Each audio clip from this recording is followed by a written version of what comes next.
हथेली पर लिखूं मेरा नाम ते ইমন বন্ধু এখানে টাকা 50,000 ছিল যে তুই দেখোস নাই?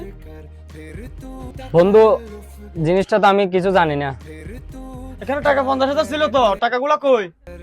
বন্ধু, দুজন কাস্টমার ছিল, আমি তো ওদেরকে জিনিস দিতেছি। তোর টাকা আর বান্ডেলের বিষয়ে তো আমি কিছু জানি না। 50,000 টাকা ছিল তো ভাই।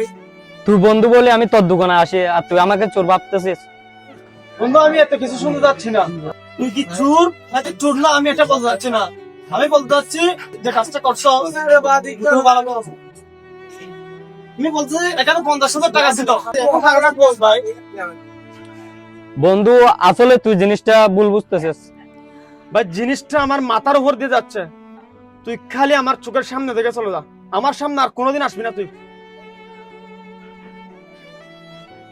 এই বেড়া, দোকান তুই কই যাস? ক্যাশে 50,000 টাকা ছিল, যদি অন্য কেউ নিয়ে নিত, তোর 50,000 টাকা আমি বাসায় নিয়ে নিচ্ছি। আর এরকম দোকান ফালাই দিয়া কোথাও যাবি না।